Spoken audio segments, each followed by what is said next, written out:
Hello and welcome to Ahead of the Curve. I am Jonathan Gellner, and thank you so much for joining us today. On today's show, we have on Rich Benjamin, head baseball coach at Indiana Wesleyan University.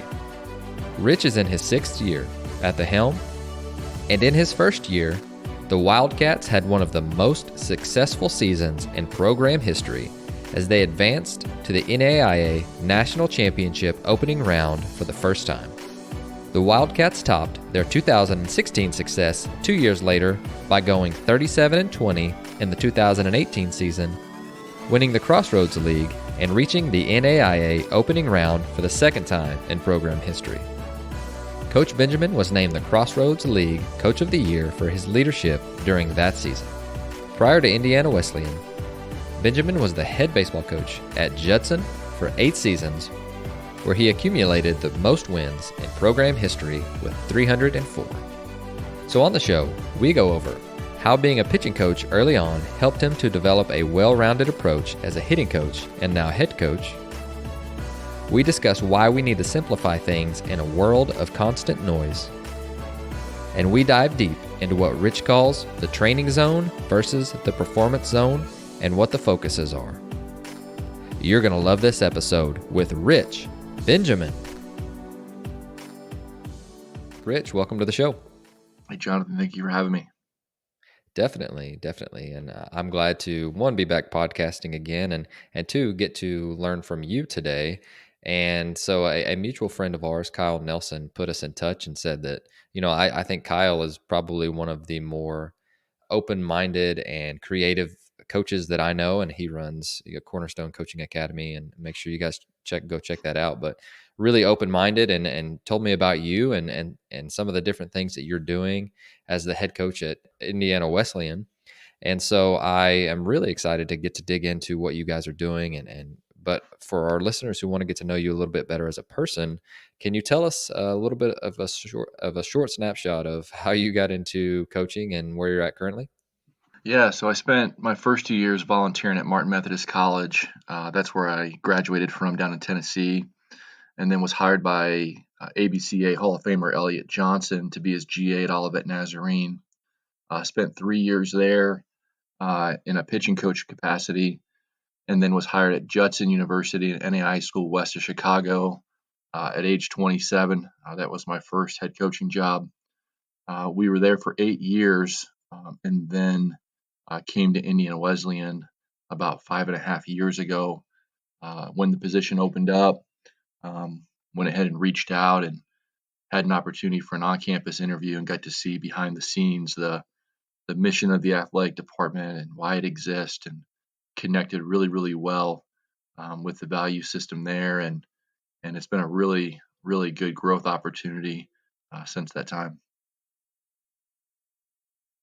I love that. And so you were a pitching guy, and now from all indications, I think you work more on the offensive side. So tell us a little bit. I didn't know that about you. So tell us a little bit about how being a pitching coach maybe helped you with one, being a head coach too, because you probably get to see a more well-rounded approach and program now. But tell us how it helped you be a better hitting coach as well. Well, I think, obviously at the small college level, you're going to wear a lot of hats from year to year, or even different hats from year to year, based on assistant coaches and overall personnel. I was 25 years old when Elliot Johnson interviewed me for the GA position.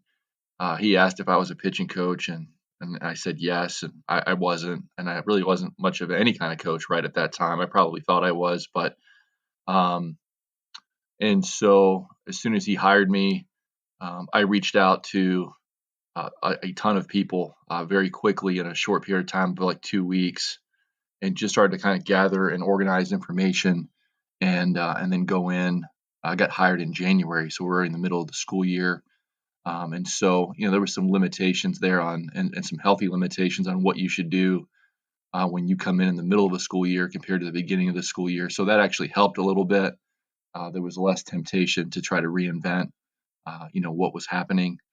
And so kind of transitioned to that, and did that for 3 years. And then at Judson University, took on more of a hitting coach role during that 8 years. And so The movement patterns are movement patterns. There's a lot of correlations between both those worlds, and then obviously, understanding, what pitchers are doing and what they're trying to do, what the hitter's trying to do, and how to combat against that. Those worlds are connected, very much so. I think for me, I just, I don't know. I can't stand there and watch 20 bullpens. And so our pitching coach can. He's very, very good at what he does. And I kind of like to be on the field in a different capacity. And so, uh, kind of made the switch that way. I really like that. And I think the listeners may know, but I was a pitching coach for a couple of years as well. And I jokingly say it was the longest 2 years of my life, but it was a really good learning experience. But I can definitely get behind the kind of getting stuck in a bullpen and looking, it's kind of like you're looking through the fence and seeing all the fun action that's going on. But we had some really good arms, and it was a lot of fun to work with those guys. But I agree with you. I think it helps me to develop a well-rounded approach, and then whenever you know what you're going to get from the guy who's on the mound, it helps you develop an approach and plan based on all of these different things. And so it's really interesting to be able to see that and to see both sides. And like you said, movement patterns are movement patterns, and one is just a little bit more reactionary than the other one. And so let's talk about you as a head coach. So you got to Indiana Wesleyan, and I just want to know, because one of the first things that I think is so critical, it's like what's the vision that you put into place early on? Because I think we talk a lot about how to win an interview. We talk a lot about what the prep work that we need for that, but I don't know many people who talk about, okay, what do you do the first day? And so how do you start to? I mean, we're coaches. We're in the business of selling, and so, how do we sell our players on our vision, and how do we sell them on ourselves? Because they picked the university, they may not have picked you, and so just kind of walk us through what were the most important things that you did, and what were some of your first steps. Well, I've gone through that process twice, and I think the the moment of failure the second time I went through that process, I went through it at Judson in the fall of 2007, and then went through it, obviously Indiana Wesleyan my first year here, is assuming that your process at the first place will like directly translate to the second place. And every place is different because the people in the room are different. And the way the organization is structured and so forth is different as well. And so there were some adjustments that have to be made that way. I think the strength was just like coming into a place and just trying to express belief of, hey, like if we, we are capable of playing to our identity, and if we play to our individual identities and our team identity, then production will go up and the outcome will be better. And so, and that's what we saw. I think in the first year at Indiana Wesleyan, they had hit 3 home runs the year before. We hit 52 in year one, and had a senior third baseman that had never hit a home run in college. He hit 10 his senior year. And then the team ERA, I think, dropped to close to 3 or right at 3. We had a left-handed pitcher that really developed a really good, fastball changeup, be able to add and subtract on it. He ended up being an all-conference pitcher. And I mean, it was like a really, really cool experience. And together, the guys accomplished more than they ever had. And so that was really special. And you kind of think, hey, this thing's just kind of rolling. And after that, there was a lot of growth opportunities and moments of failure and figuring things out to kind of get to where we've been in the last year, which we feel like we've reached some areas of some breakthrough. Oh, that's great. And again, I love hearing just different perspectives, because I think you're probably thrown things that are thrown at you that you couldn't quite plan for, you didn't quite expect. And so I'm sure year two was a lot smoother, but at the same time, it's like, okay, we're constantly having to adjust on the fly. And I love getting to hear you say, that belief and setting the tone for that early on. And I think that, if I'm a player and the coach is coming in who didn't really recruit me, and And I'm getting to hear him talk about, hey, if we just stick true to what we do well and we believe, in ourselves and each other, then we're going to be successful. And I really like that. And we were talking off the mic a little bit, and you mentioned that you're really good, or you try to do a really good job at simplifying everything. And I think when you say that, you mean you're not trying to make it simpler. You're just trying to take all of this different information that we have, and you're trying to boil it down to, okay, what's actually important here? And then what's just noise, right? And so I really like that. And would you mind going into that for us? Because especially with players in the age of information that we in, they're constantly being bombarded and stimulated, and there's noise everywhere. And so anytime that we can do that and we can pull them back and just say, hey, listen, here's what we're looking at, and here's what it says, and here's what we need to do, and then like, oh, okay, they're freed up to actually go be an athlete and go react to a 95-mile-an-hour fastball. And so tell us a little bit about your process with that. Tell us how you do it, some of the different things that you do on a daily basis, and let's just go full in and go all in with this. Yeah, well, I think the simplicity starts kind of in the beginning where you kind of look at like your team and how they're made up and where are they at now and where do you think they could be in 6 months. And you look at it and go, okay, like in a very simplistic way, what do we see this team could be really, really good at, right? And then devote 80% of our training environment to that thing, whatever that is with that particular team. And so, there are some teams where we felt, hey, simplicity is getting the ball off the ground, and other teams simplicity was, getting runners in motion. And some teams can do both.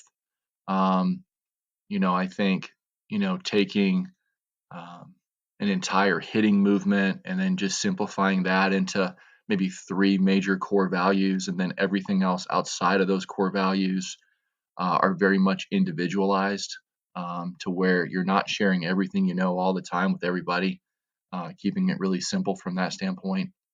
But from an organization standpoint, I think that things started to really clear up for our guys when we started divided our training environment into what we call like learning zone, training zone, and then performance zones. And so we don't necessarily use those terms every day. I try to stay away from, I guess like Twitter type language or hot word sometimes language with our guys, because I think sometimes that can come across to some as, a little less authentic in some capacity. And so it's more or less how we organize things behind the scenes. And then when we get there, we just tell them like, hey, here's the situation right here, and here's a little bit about what to expect. And so we started to organize early work every day, where early work for us is simply a learning zone, training zone. The expectation there is that you're going to be stretched. There should be moments of failure because we're stretching, but you shouldn't be dominated. And that was a mistake that we made a couple years ago, when we started using machines all the time. We would get those things, geared up, every day, and just there were kids that were just overwhelmed, right? And I think there comes a point where if you're so overwhelmed, you're not really, you know, you're not building your self awareness and your observation ability to get better. And so, but we want to go ahead and make that environment, if you will, challenging, where there's moments of failure in it. And we just tell the guys, hey, for the next 45 minutes to an hour, here's the design, the setup, and what we're trying to accomplish. And there's going to be moments of failure. There's going to be, we're just going to lower heart rates. You're not going to see coaches freak out, and we're actually not going to do a ton of, hands-on per se coaching during that time. We're going to give guys some space to figure out how to win the environment, right? And so we give them the opportunity to go ahead and do that, and then and kind of go from there. So in that situation, the simplicity is like we set up the environment, and they get the opportunity to just go and compete in that environment and have moments of failure and figure it out, and just know that like we're not really measuring so much during that time. And then when we go into team practice, we're going to call that the performance zone. And then everything inside of that is going to be measured. There's consequences and so forth. And that becomes like a very competitive environment. And so I think that's kind of helped simplify what the expectations are throughout the different segments, of our training environment. I really like that, and I want to double down on this aspect of it because I saw that you gave a presentation on the Barnstormers event on that, and so it really piqued my interest into how you guys are doing this. And so let's start. You said learning zone, training zone, and then performance zone. And so with the early work, one thing that I'm curious about is who do they come to you with these different things that they're wanting to work on? Do you guys set a plan, like a goal setting activity, and then have all of this prep work ready for them to go? I mean, how does this work? So they just say, hey, Coach Benjamin, can we come in tomorrow and I want to work on X, Y, and Z, or how does that work for you? So we, for the early work piece, myself and Bryce Davis, our assistant coach, we share the hitting responsibilities, which has been really healthy and effective. When you have 16 to 20 hitters in the room, the capacity to get to all those guys effectively with one person, is not a realistic expectation, especially with classes and labs and so forth in the short windows that we have. And so Davis and I essentially just create a environment for early work that really helps navigate like everything that we do. We want to combine intent with barrel control, and so we don't want to give up a lot of the plate to hit for power, and so but yet we want to hit for power, right? And so whatever drill we set up in early work or a series of drills or some type of environment that way, we want to be able to combine those two worlds into that drill. And so we set up the drill in the environment. The guys come, they compete and figure out and they learn inside that environment, right? And so, for example, you may have, we'll go like a double barrel, on field BP, right? And you may have two angled machines at roughly, 40 to 40, maybe 40 to 44 feet away from home plate. And they're each kind of hugging the line and they're coming in and they're like barely touching, the outside corner or the inside corner based on what angle they're coming from. And, there's some velocity there because you're coming off a machine with it. And it can be a really challenging drill to figure out how to stay on your line and still drive the baseball, right? So that we're not hook and we're not push. And so we may have those two segments set up, and then off to the left and the right of those double cage, we may have two flip stations with like short bats, right? And so you've got four hitting groups that are getting ball flight at the same time, and there's some different focuses that they're taking within all of those. And really, the focus is, hitting the ball with a lot of intent, but also staying on your line, not losing your barrel control.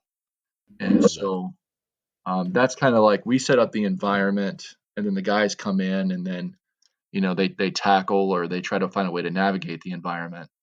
When we go into team practice, we'll do a BP session, what we call 8 ball, and that comes from Matt Braga. And what that is essentially is, if you execute something, you're 1 for 1. If you don't, you're 0 for 2. So you could take as few as 4 swings or as many as 8. And you can make it 8 ball, 10 ball, or 12 ball.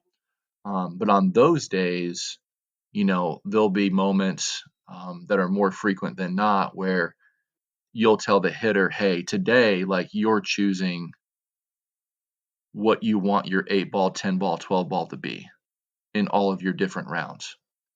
And so those are good feedback sessions because now the hitter's kind of telling you where their head's at, right? What they're focusing on, how they're processing, and so forth. And then they're creating objectives that they're holding themselves accountable to.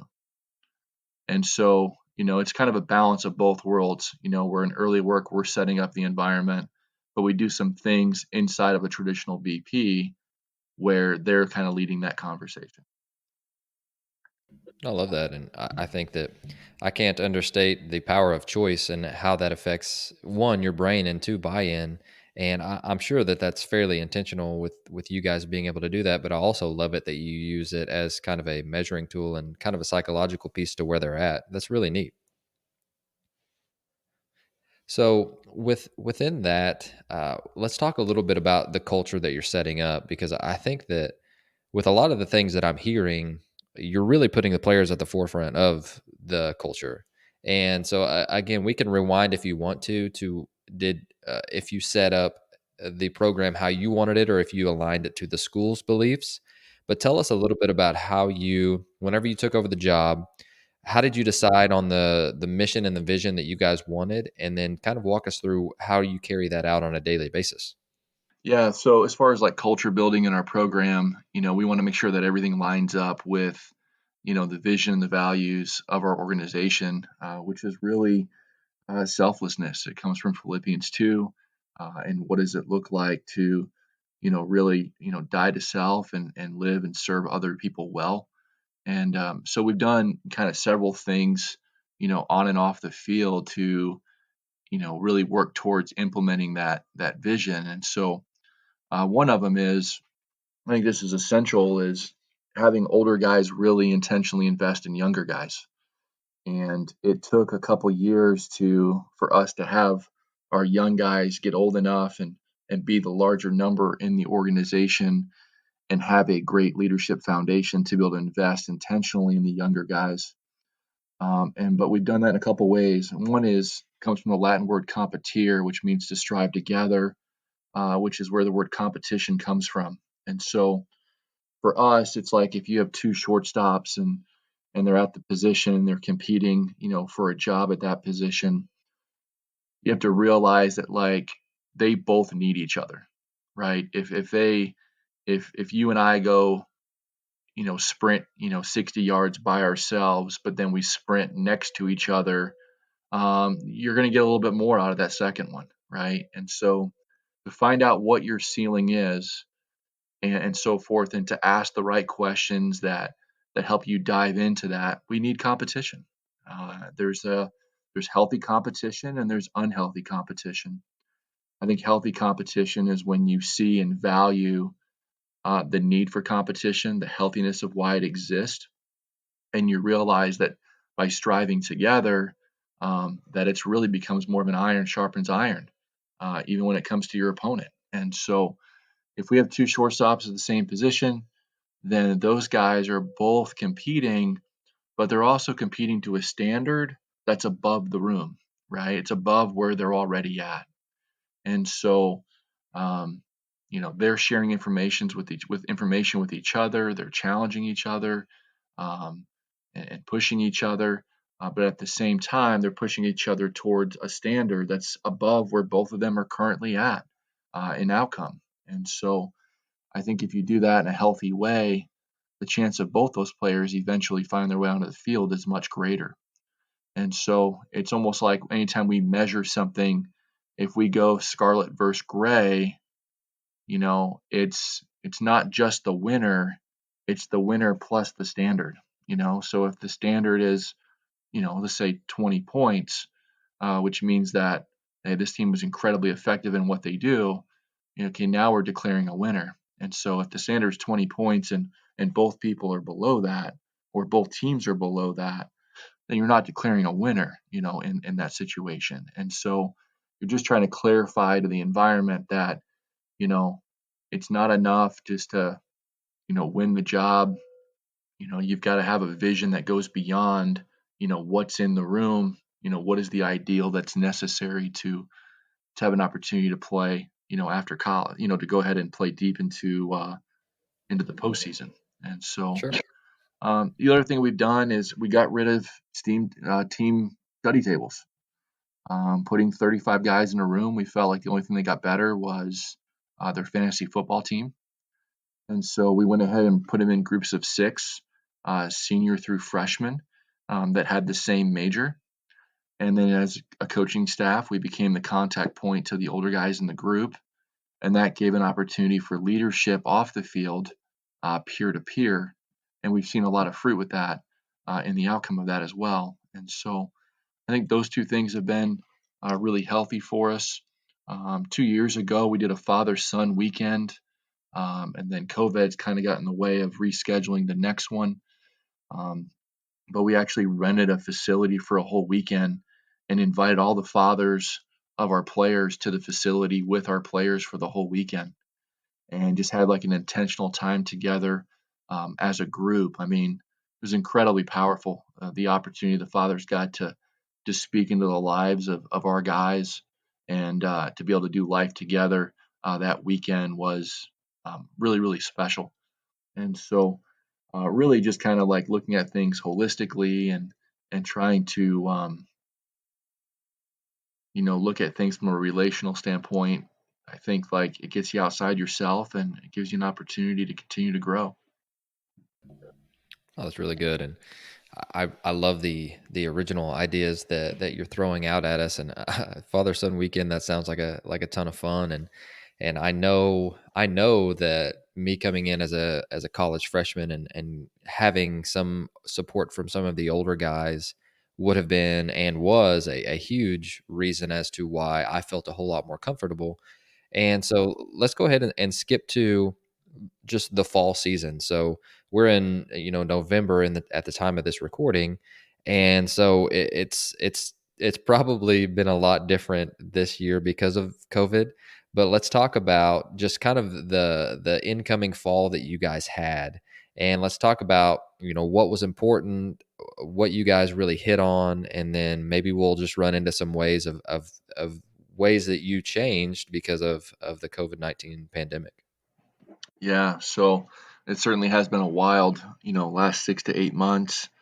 We were really blessed this fall. We were able to get 8 weeks on the field uninterrupted, which was great.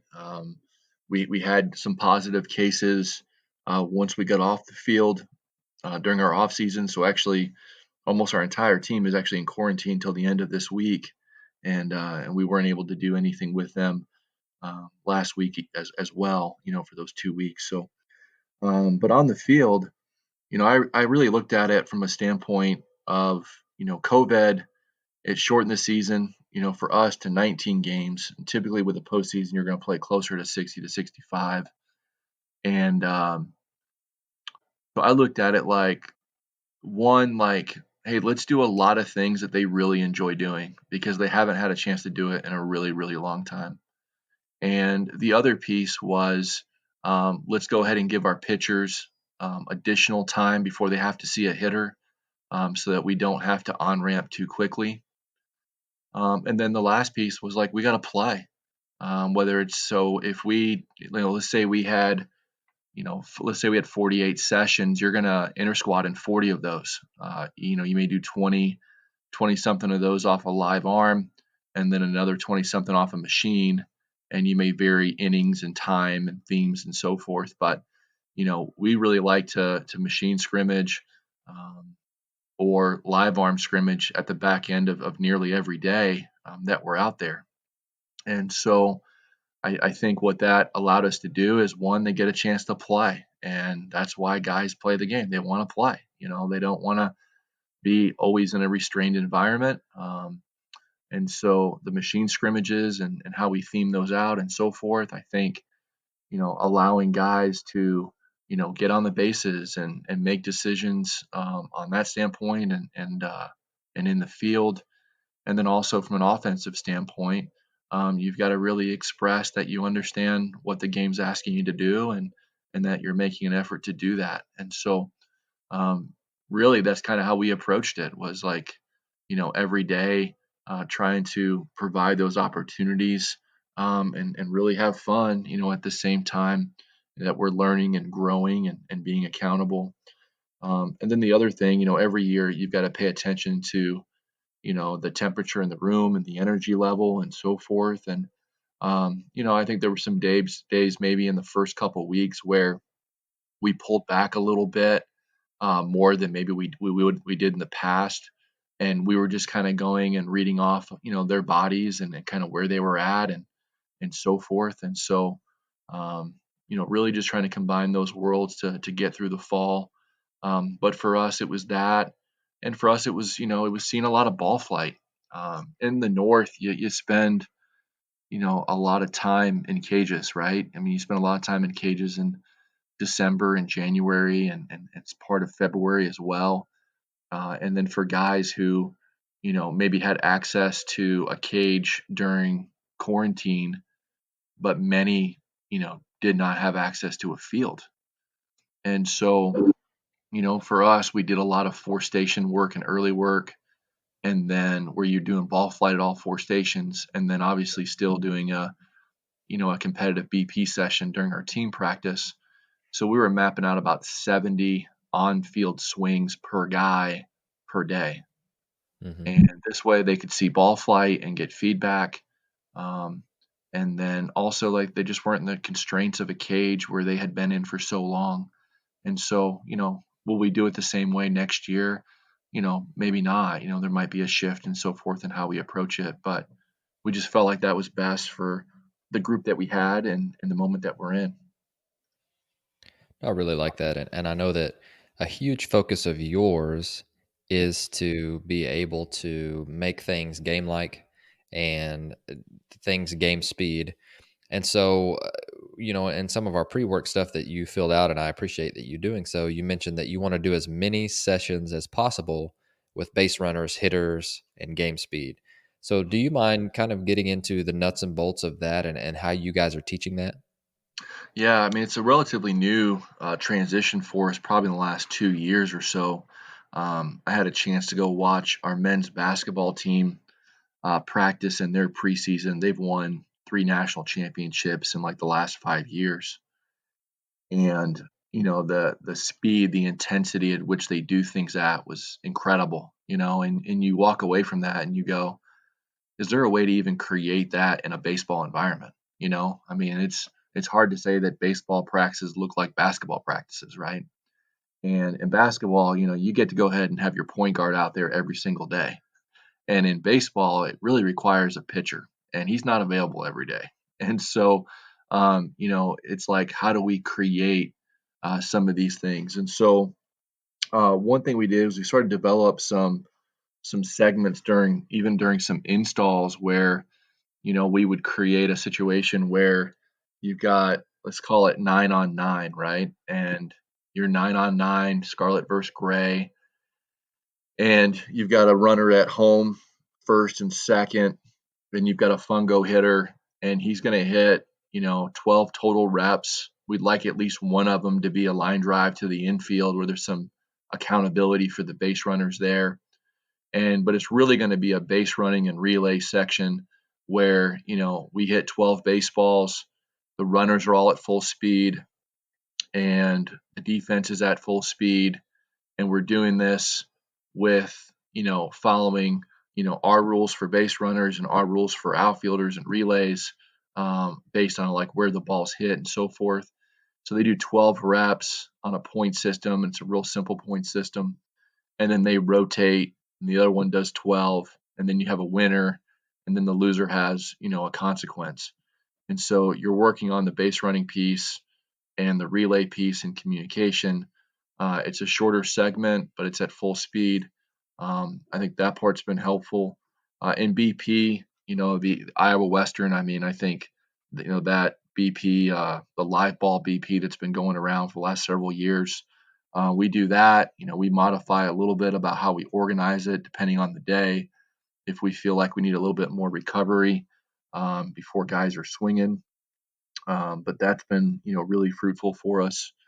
And then, setting up, a machine scrimmage where, sometimes we'll just be like straight innings, clear the bases after three and play 6 outs. And that's more straight up. But then other days where, if it's, let's say it's 9-on-9, all 9 guys are going to hit, in the top of the first, and they're all going to hit with the exact same situation. And we may stay in that situation the entire day. So you may hit with a runner at third, less than 2 outs in all 5 of your machine scrimmage at bats that day, right? And then they rotate, and we just work off a point system that way. So some days it's going to be more randomized. Other days it might be a thing where, especially early in the fall, hey, we want a hitter to really develop their awareness and their understanding of like how to execute in this situation. So if we only give them one shot at it and then we change the theme of the inning, or we start the inning in this theme, but the guy hits him in and now there's nobody on, right? Then are we really working on that? And so we may stay in the same theme for every hitter the whole day to where that guy gets 5 opportunities in that situation. And we may program it that way the first couple weeks. And then after that, we may change the situation by inning or just play things straight up. I really, really like that a lot. And I think that's a great point too. And I didn't think about that, of getting them comfortable with the situation early on before changing it, because like you said, that they may be trying to learn what they need to do to strategize against the pitcher based on that situation, which I think is really good. And giving them as many reps within that is obviously always a good thing. So let's talk a little bit about. You mentioned you want to know the difference between instruction and coaching and when to apply each. Can you hit on that a little bit? Yeah, I mean, I think you're starting to see this take off a little bit, trend wise. It's something I was reading on probably 6 or 7 years ago, and you're starting to see, more and more language and conversation around this topic. But really, what it is there's a book out there called Coaching for Performance, and in that book, the first 5 or 6 chapters do a really good job of explaining the difference, the academic difference, if you will, between an instructor and a coach. And the way it's defined is an instructor exists to tell you everything that they know, right? So you can imagine like sitting in a classroom, right? And you're listening to an instructor, right? And they're telling you everything they know on a topic. And then the definition of a coach is someone who helps you learn about yourself. And so, essentially looking at instructors, they make statements and coaches ask questions, typically open-ended questions. And so, if I go through, the entire, let's say I go through a 4-week period with our guys and all we do is make statements, then as a coaching staff, we're owning the environment, right? Hey, do this, try this, do this, right? And so if it works, then like everything stays pretty healthy. The moment it doesn't work, then the environment kind of turns on itself, right? And so, um, however, in straight coaching, where the objective is to ask open-ended questions and help the player develop their self-awareness and their observation ability for what's going on inside them and around them, now that person owns their development, right? They own the process. And so we're really trying to teach guys how to coach themselves, right?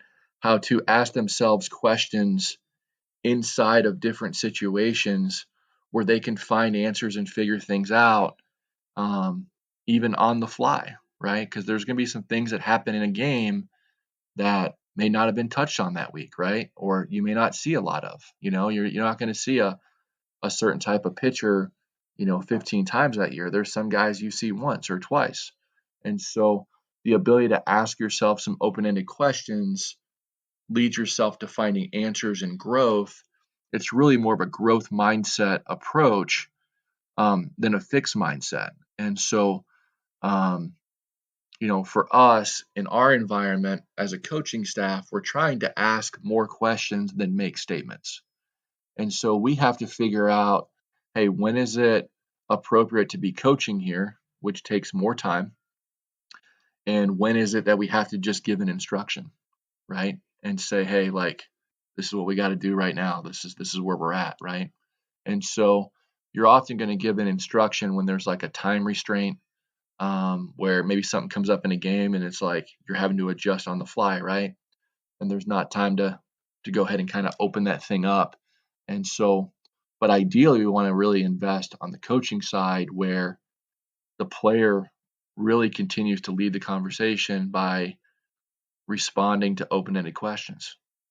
And that gives that player an opportunity to kind of dive within them and figure out, what's going on inside of them, inside this situation, this environment, and then be able to look around them and build their observation ability. That's really how they're going to be able to adjust, to the randomness, of the game. Oh, that's great. And it sounds like you're just you're really trying to teach the game, but also, use the Socratic method, which is asking questions. And I like how you phrased it of we want to ask more questions than really give instructions or give answers. But there's also a time that you need a quick fix, and maybe in the middle of the game and you may say, hey, we need to do this, this, and this, or even one of those things.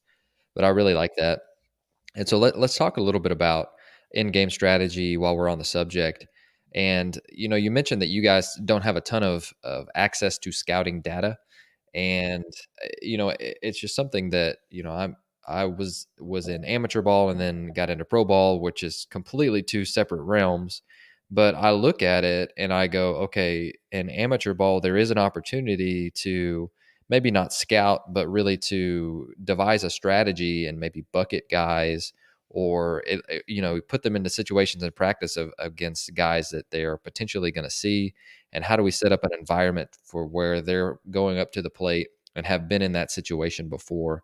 And so let's talk a little bit about game planning and how you guys practice that, or just in-game strategy, that part, because we're transitioning from the fall, which is our training zone, and where we're trying to level up our weaknesses and continue to again level up our strengths as well. But then we're going to get to a point in the next month or two to where it's like, okay, now it's game mode and we've got to win today.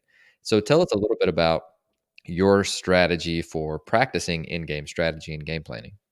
Yeah, I mean, I think for one, like we try not to ever get totally away from that when we're together. Even in the fall, we really want to find ways to compete, every day and have some performance there from that standpoint. Because it's hard to trust what development's taking place if it's not showing up in competition, and we have to create opportunities for the side work to transition to what's happening on the field. And so I think when it comes to scouting, at least for what we're doing, the most important scouting report is ourselves. What is it that we do well? What is it that maybe we're not built for? And what is it that we are built for? And then how do we accomplish that based on various situations and so forth? And so we're going to um, have guys inside of the training environment inside of BP. They're gonna go ahead and run their rounds based on their identity and their strengths, so that they can execute who they are inside of a game. So that's going to look a lot different from hitter to hitter, even inside of a BP session. And then we're going to mix up on machine scrimmage work and so forth. We're gonna mix up the hold playing guys and the guys who sink the baseball. We're going to see the curveball. We're going to see the slider. We're going to talk about different situations and so forth from that standpoint, so that those things are being touched. I mean, really every week, right? And so it's not like, hey, on Friday night in April we're going to see a hold playing get lefty, and so therefore on Wednesday and Thursday's practice, we're seeing a whole playing guy for the first, off a machine or whatever for the first time all year. We're actually touching those different types of pitching um, profiles throughout, every week in the fall and in the preseason. And so therefore, we're as ready as we can be for the different types of guys that we're going to see, right? And so, um, does that help a little bit? No, definitely. Do you have off the top of your head kind of the different profiles that you guys are looking at? Oh man, I don't have like all of them off the top of my head. Okay. Yeah, I know we offer really, I mean, really the hold plane and the sink. Really, the story of the fastball is probably what we spend the most time on, right? Cool. Can you dig into that for our listeners a little bit more? Just like what do you mean by the story of the fastball? Yeah, so like we want to cover the fastball and we don't want to get off the fastball. And so I know a lot of times, when we talk with our hitters after maybe an at bat that wasn't, we didn't control the at bat very well. It's amazing how often, we'll say, hey, what were you looking for there? Well, I was looking breaking ball, and it's like, well, if we're looking breaking ball, most of the guys that we have, the breaking ball they're going to drive is going to be a hanger. If that pitch is executed at a really high level, you've got to be pretty special to redirect that baseball in a way that's going to cause some damage, right? And so for us, we want to stay on the fastball all the time. And then if we stay on the fastball, we should be able to adjust to the hanging stuff, right? The adjustability there is not drastic. And so for us, we're going to spend a lot of time on whole plane fastballs, sinking fastballs, and a little bit on maybe the cutter piece, hard slider, to where we're seeing velocity, that does different things, and we figure out how to be on time for it and get our path, in the way of the pitch. And so we're going to spend a lot of time on that piece, knowing that that's a pitch that we have to win to be successful. No, thank you for that, and I love getting to hear. Just again, that's something that I think that's really good, and I just wanted to make sure our listeners and myself, we're all on the same page and the same vocabulary as you're using, so we can understand you the best. And so I've got one more question for you before we hop into the lightning section, and so you've talked a lot about self-awareness within players. And I think that's it's so vital, but I also think that we have a lot of guests who are in a wide array of age ranges.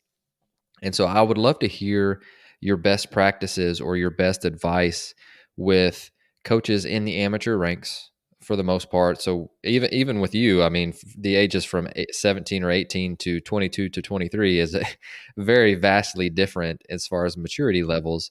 But help us with your best practices on how to help players to know themselves and to know what they do well. And I think that this is, let me rewind a little bit. For me, this is kind of hard to tell amateur players as a high school coach, and I'm coaching freshmen to seniors, and really trying to fit them into a box. And I didn't want to do that, but I also wanted to highlight what they do well. And I think that there's sometimes that players have skewed thoughts on how good they are or what they're good at. And so being able to help them with that self-reflection piece and then really giving them our opinion on it without fitting them into a box that we don't think that they can get out of. I think it's I don't know if it's a delicate balance or not, but that's something that we want to avoid. So walk us through what that conversation looks like with you. I don't know that your players, and I'm sure all of them are a little bit different, but I'd love to hear your process on how you work through those conversations with them.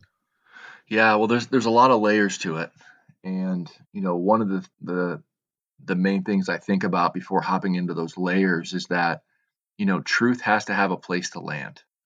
And so if a person's not self-aware or they don't have a lot of observation ability for a particular situation, even sharing truth in that moment, it has no place to land, and so it's not received and it's not implemented. And so you've got to kind of create a groundwork, for that, which frankly takes more time than just giving a statement does. And so um, when we started to transition to asking more questions and making statements, it was incredibly uncomfortable. One is, when you start to transition that way as a coach, as a person who's doing it, you have less experience doing that, right, than making a statement. The other challenge is that players, many players are so accustomed for years just being told what to do, what to do, what to do, that they've never, or they've rarely had the opportunity to develop some self-awareness, right, and some observation ability.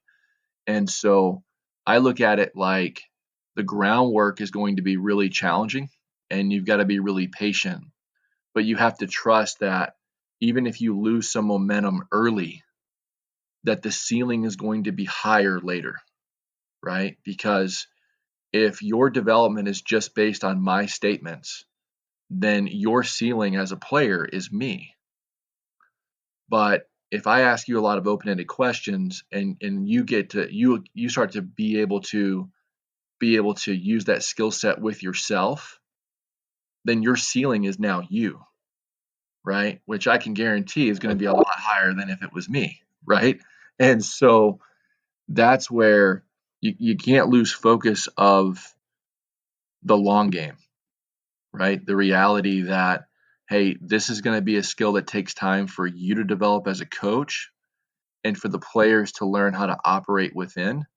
And you may lose a little bit of momentum early, but if you stay with it, then the ceiling can be so much higher. And I think those are really big pieces from that standpoint. I think the other thing would be like, if you ask a player an open-ended question, they're going to probably ask you another question. And if you chase that with a statement, then like now we're back to square one, right? And so, being able to chase that with another open-ended question to allow them to keep searching, right, within themselves and to observe what's going on around them gives them the opportunity to continue to own that process, right? And so in coaching, it's a partnership and, we are basically a soundboard for them to work off of. And there are going to be moments where they get stuck. When they get totally stuck and you've exhausted this process, I think those are the opportunities where we can say, hey, what are your thoughts on trying this? Right? Hey, let's see if this works. Right? And that's healthy. That's okay. Like they still own the process, right? They're stuck. Hey, let's try this. And you're trying it now with even like a little bit less ownership as a coach than you would have had if you'd have just given it right out of the gate. And I think in those environments, like the player either consciously or unconsciously respects that they're not getting ambushed and that, we've really exhausted the process that really helps them learn how to develop themselves. But now in this moment, they need a little bit of direction. I really like that. And again, thank you for, I love hearing guests work through some of the different questions that I ask because again, it's not an easy thing to answer because I'm not giving you a specific player with a specific instance, but getting to hear you work through that. Yeah. And getting to hear you work through that process is just going to help some other coaches work through similar instances with their players. And I just, man, it all comes back to me of, is the player self-aware on what they need to do to get better? And if they're not, then that's where we've got to start. And I think that a lot of the times for me as a younger coach, and even even a couple of years ago, I was the more instructor role because I saw them from the outside in. But if we truly want to motivate them, inspire them, and help them to continue to get better even without us around, then it's going to have that self-awareness piece, and we're going to have to explain things better, make things clearer for them. And I just really, really like that. And I love getting to hear you work through that. But I I do think have a it's, couple. yeah, Yeah, I guess go one ahead. quick thing there. I mean, I think it's important too to like be able to sit down with a player either formally or informally and, when it's appropriate in their career to really classify like what their identity is as a player, how do they have success and why that is. But then also like, hey, is there a way to improve this effectiveness of this identity? But also, is there a way to move from one identity to another identity as a player, right?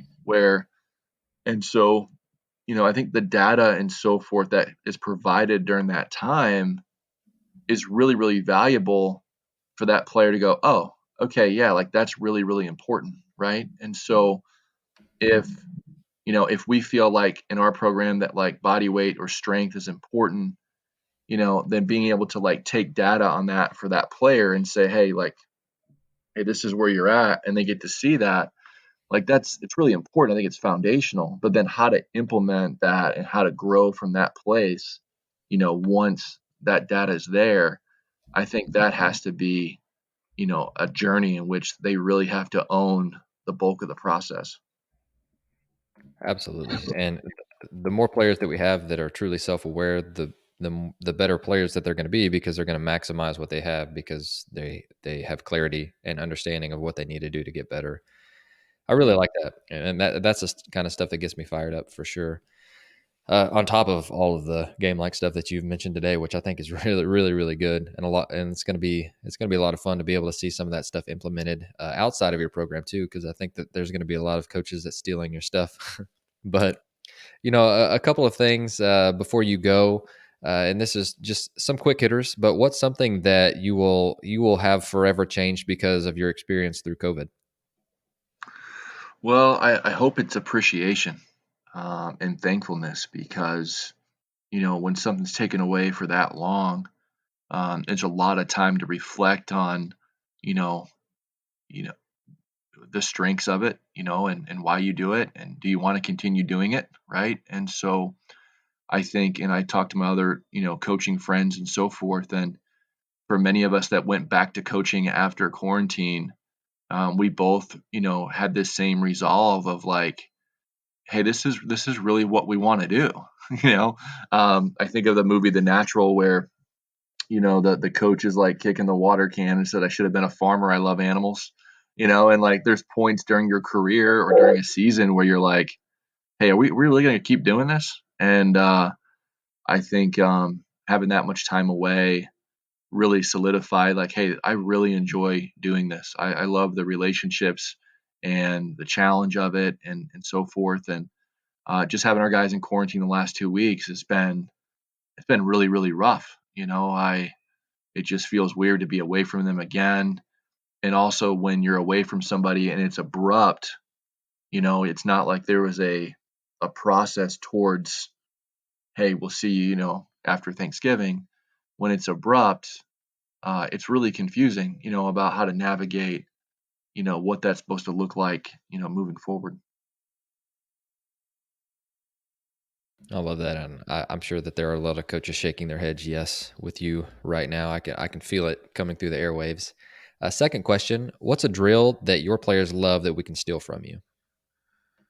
Well, I think our guys, I mean, this is going to sound really vanilla, but like they just want to compete. I think the more stuff you can do, either whether it's a coach throwing it or a machine or a live arm, when you play, you're working on everything all the time. And so I think what got me started on this years ago was a coach, a high school coach out of Florida who now lives in North Carolina and then also coached at, I think, Greenville College in North Carolina.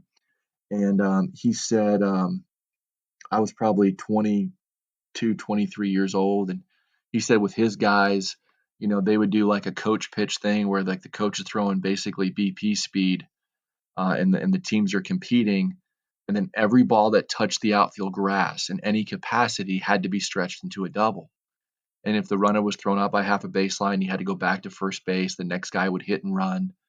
And I just thought to myself, man, like, hey, that drill right there puts a lot of pressure on people, right? Knowing that like you have to protect the baseball and you can't hold the ball, right? Like there's going to be pressure and as far as like a day one thing in his program, that's telling all your kids, hey, we live life two bases at a time. We try to prevent two bases and we try to move two bases. And by working on that, the kid gets to develop their awareness of what they can get away with and when, right? And so, that kind of started to evolve into creating, many different ways to run, a hand pitch, a live arm, or a machine scrimmage. But man, when the kids are moving and you're having to make decisions on the fly and there's randomness to it, I think that's when the game's fun.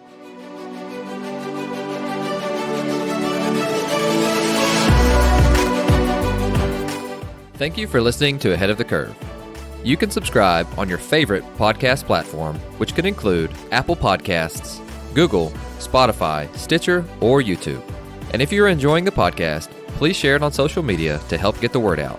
Once again, thank you for joining us.